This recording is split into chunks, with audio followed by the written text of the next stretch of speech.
Movie की start में हम एक कपल को देखते हैं जो कि वेस्ट वर्जीनिया के जंगलों में बाइक राइडिंग कर रहे होते हैं। थ्री फिंगर इन्हें छुप कर देख रहा होता है और फिर इनका पीछा करने लगता है। वो सही मौका देखकर एक तीर से उस लड़के पर अटैक करता है, जिसकी वजह से वो लड़का अपनी बाइक से नीचे गिर जाता है। वो लड़की परेशान होकर उस लड़के के पास जाती है और उसी वक्त थ्री फिंगर एक और तीर चलाता है जो उस लड़के के मुंह के आर पार हो जाता है। वो लड़की बहुत परेशान हो जाती है और परेशानी के आलम में वो वहां से भागने लगती है। अपनी बाइक चलाते चलाते उसे पता नहीं चलता और वो एक नुकीली वायर में फंस कर गिर जाती है। ये नुकीली वायर वन आई और सॉ टूथ में पकड़ी हुई थी। वो दोनों इसे दर्दनाक तरीके से ऊपर उठाते हैं और थ्री फिंगर यहाँ पर आकर इस लड़की का सर धड़ से अलग कर देता है। इसके बाद हम देखते हैं डैनी और टोनी को। इसके अलावा इनके साथ इनके कुछ फ्रेंड्स भी होते हैं। ये दोनों और इनके फ्रेंड्स घूमने फिरने के लिए एक होटल में जा रहे होते हैं। बेसिकली कुछ दिन पहले ही डैनी को एक लेटर मिला होता है और उस लेटर में लिखा होता है कि तुम उस होटल के मालिक हो, तुम इधर आओ, हमें खुशी होगी तुमसे मिलके। ये सब देख कर डैनी बहुत खुश होता है और वो इसी खुशी के आलम में अपने दोस्तों के साथ उसी होटल में जा रहा होता है। और अब डैनी और उसके दोस्त इस होटल में पहुंच जाते हैं। यहाँ पे होटल के केयर टेकर्स इनको वेलकम करते हैं, लेकिन ये दोनों केयर टेकर्स इन सबको देख के ज्यादा खुश नहीं होते, क्योंकि इन्होंने सोचा होता है कि डैनी सिर्फ अकेला आएगा, जबकि उसके साथ उसके कई दोस्त आए होते हैं। हम यहाँ पे एक बूढ़ी औरत को भी देखते हैं जो कि उस होटल से चेक आउट कर रही होती है, यानी कि उस होटल से जा ही रही होती है। एक उड़ती हुई कुल्हाड़ी आती है और उसके अंदर घुस जाती है और उसी वक्त उस होटल का केयर टेकर जैक्सन वहां पे आता है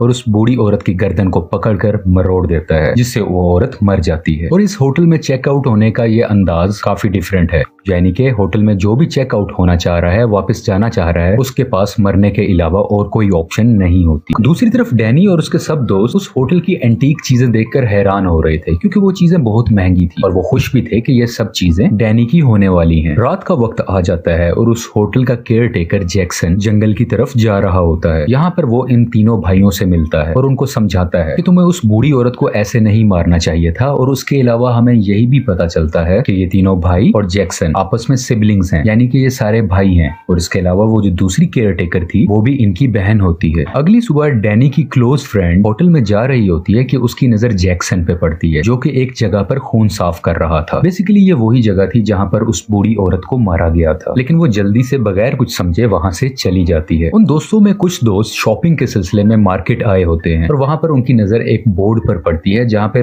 इस जगह के बहुत से मिसिंग लोगों के पोस्टर्स लगे होते हैं, यानी कि वो सब तस्वीरें लगी होती हैं उन लोगों की जो यहाँ से मिस हुए होते हैं। और उसी दौरान शेरिफ भी यहाँ पर आते हैं और एक और तस्वीर लगा देते हैं। ये तस्वीर उसी बूढ़ी औरत की है जो रात को मिस हुई थी। होटल के अंदर जैक्सन डैनी को डिफरेंट हथियार दिखा रहा था। डैनी इन सब हथियारों को बहुत पसंद करता है और वहां से एक क्रॉसबो उठा लेता है। जैक्सन डैनी को कहता है कि चलो हम शिकार करने चलते हैं और बिल आखिर वो शिकार करने जंगल में चले जाते हैं। वहां इन्हें एक हिरन नजर आती है और जैक्सन डैनी को शिकार करना सिखाता है, लेकिन असल में वो उसे इंसानों को मारने की टेक्निक सिखा रहा था, क्योंकि इसके जहन में बहुत से प्लान्स थे। और जैसे जैसे वो इसे सिखा रहा था कि कैसे हिरन को मारना है, वैसे ही दूसरे सीन में थ्री फिंगर भी शेरिफ का शिकार कर रहा था। डैनी इस तरफ हिरन को मार देता है और दूसरी तरफ थ्री फिंगर शेरिफ को बुरी तरीके से मार देता है। दूसरी तरफ हम तमाम डैनी के दोस्तों को देखते हैं। क्योंकि डैनी इनको बताकर शिकार करने नहीं गया होता तो वो सब बहुत परेशान होते हैं। खास तौर पे डैनी की क्लोज फ्रेंड टोनी बहुत परेशान होती है और वो अपने एक दोस्त को उसे ढूंढने के लिए जंगल की तरफ भेजती है। जब ये दोस्त इस जंगल में जाता है तो वो वहां पर उस मरे हुए हिरन को देखता है और सॉटूथ उस हिरन को बुरे तरीके से खा रहा होता है। ये दोस्त जब सॉटूथ को देखता है तो बहुत डर जाता है और डर के मारे भागने लगता है। भागते भागते इसकी टक्कर डैनी से हो जाती है। क्योंकि ये बहुत तेज भाग रहा होता है तो वो दोनों खुद को नहीं संभाल पाते और दोनों नीचे ढलान में जाकर गिर जाते हैं। गिरते साथ ही डैनी एक नुकीली तार में फंस जाता है, जिसकी वजह से वो काफी जख्मी भी हो जाता है। उसके साथ का दोस्त मदद के लिए बुलाता है और जैक्सन भी वहां पर आ जाता है। जैक्सन डैनी की हेल्प करता है और उसे वहां से निकाल कर वापस अपने रिजॉर्ट यानी अपने होटल में ले आते हैं।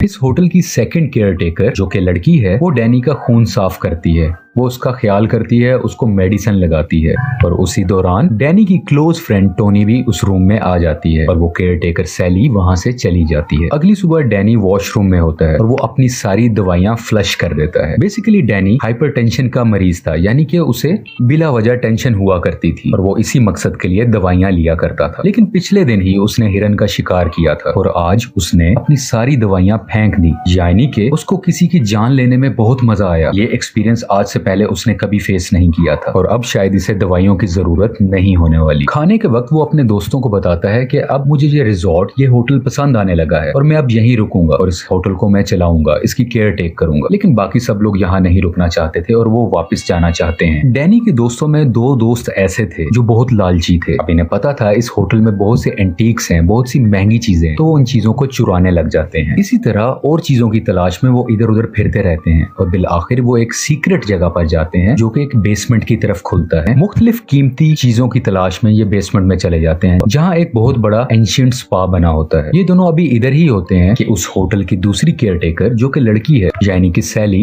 इन दोनों को वहाँ पर देख लेती है और उसी की कुछ देर बाद वो तीनों भाई भी वहाँ पर आ जाते हैं और उस लड़के के सर पर मारकर उसे नीचे गिरा दिया जाता है। और ये तीनों भाई इस रूम में मौजूद लड़की के हाथ और पांव उखाड़ देते हैं, जिसकी वजह से वो लड़की बुरे तरीके से मारी जाती है और ये इस लड़के को भी मारने लगते हैं। लेकिन उसी वक्त सैली उसको रोक देती है और वो इन तीनों भाइयों को कहती है कि तुम लोग यहाँ से चले जाओ। सैली उस लड़के को अपने रूम में ले जाकर उसके मुंह पर कपड़ा डाल देती है और उसका दम घोटकर उसको वहां पर मार देती है। दूसरी तरफ डैनी के अंदर बहुत सी चेंजेस आ रही थी। एक तो वो दवाइयां लेना छोड़ चुका था और अब वो बहुत खुश रहने लगा था, जबकि पहले ऐसा बिल्कुल भी नहीं था। ये इसकी मुलाकात उन्हीं दोनों केयरटेकर बहन भाई से होती है। केयरटेकर जैक्सन कहता है कि मैं तुम्हें अपने बाकी फैमिली मेंबर से मिलवाना चाहता हूँ और डैनी इसके लिए तैयार भी हो जाता है। दोनों होटल केयरटेकर्स उसे जंगल में एक छोटे से गाँव की तरफ लेके जाते हैं जहाँ पर बहुत ज्यादा डिफॉर्म लोग बैठे होते हैं। ये सब डिफॉर्म लोग डैनी की ही फैमिली थी। ये दोनों केयरटेकर डैनी को एक ड्रग देते हैं और सारी बात डिटेल से समझाने लगते हैं कि ये सब डिफॉर्म लोग प्योर ब्लड नहीं है, क्योंकि इनके एंसेस्टर्स किसी दूसरी फैमिली से थे और डैनी, तुम और सैली, तुम दोनों प्योर ब्लड हो और जब तुम्हारी शादी हो जाएगी और जब तुम्हारी फ्यूचर जनरेशन आएगी वो बिल्कुल प्योर होगी, बिल्कुल 3 फिंगर की तरह। यानी कि ये इन दोनों की शादी करवा कर 3 फिंगर की तरह और उसके भाइयों की तरह और भी बहुत से ज्यादा डिफॉर्म लोग चाहते हैं ताकि इनकी जनरेशन आगे बढ़ सके। दूसरी तरफ हम देखते हैं कि डैनी का एक दोस्त दरख्त के पीछे खड़ा होकर छुपकर इनकी सारी बातें सुन रहा था और उसी वक्त सॉटूथ पीछे से आ जाता है और उस सुनने वाले को पकड़ लेता है। डैनी का दोस्त उससे बहुत मदद मांगता है कि इन्हें कहो मुझे छोड़ दे, लेकिन डैनी उसकी एक भी नहीं सुनता और वो कहता है कि मैं इसको नहीं जानता और 3 फिंगर इसके दोस्त को उल्टा लटकाकर इसका गला काट देता है, जिसकी वजह से खून नीचे गिरने लगता है और वो सब लोग जो आसपास बैठे थे एक प्याला लेकर उसका गिरने वाला खून उसमें भरने लगते हैं और पीने की ख्वाहिश करते हैं। लेकिन 3 फिंगर को उन सब का बहुत ख्याल था। वो चाहता था कि खून की कमी ना हो तो वो उसको मुकम्मल ही काट डालता है और सब लोग उसका खून पीकर एंजॉय करने लगते हैं और एक खून का प्याला डैनी को भी ला कर दिया जाता है और वो अपने ही दोस्त का खून पीने लग जाता है। अगली सुबह डैनी जब अपने होटल में वापस आता है तो उसकी वही क्लोज फ्रेंड टोनी उसको देखकर परेशान हो जाती है और वो उसे कहती है कि चलो अब हम इस होटल से चलते हैं अपने घर शहर की तरफ। लेकिन डैनी अब उस होटल से, उस जगह से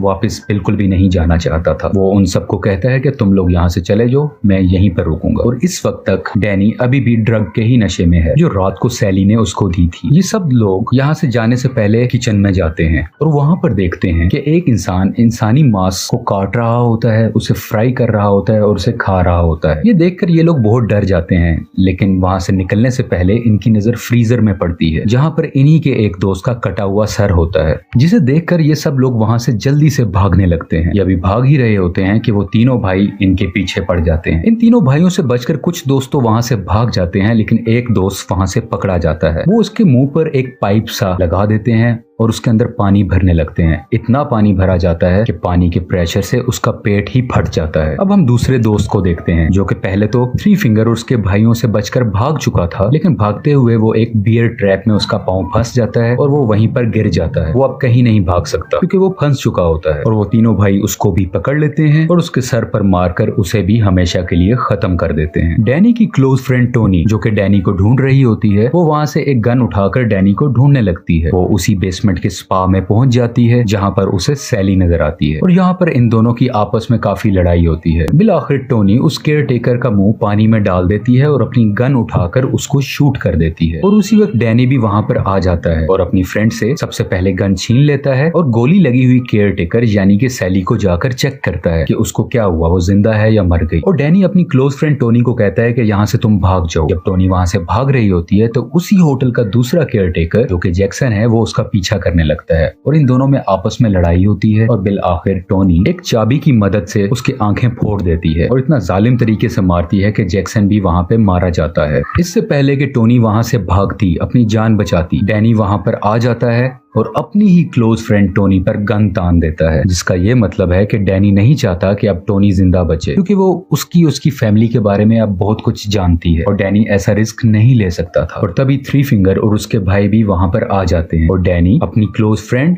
और फैमिली में से अपनी फैमिली को चुनता है और अब थ्री फिंगर टोनी को भी जान से मार देता है। और अब कहानी कुछ दिन बाद की दिखाई जाती है और हम देखते हैं कि डैनी अब उस होटल को चला रहा होता है और वहाँ पर आने वाली फैमिलीज को वेलकम कर रहा होता है, लेकिन बेसिकली इस होटल की आड़ में इंसानों को मारा जा रहा था और उनको खाया जा रहा था, जैसे कि हम इन तीनों भाइयों को यहाँ पर इंसानी गोश्त का कीमा बनाते हुए भी देखते हैं। और यहीं पर रॉन्ग टर्न 6 भी एंड हो जाती है। ये मूवी रॉन्ग टर्न सीरीज का आखिरी पार्ट है और इसके बाद अभी तक रॉन्ग टर्न का कोई ऑफिशियल पार्ट रिलीज नहीं हुआ। Thank you so much.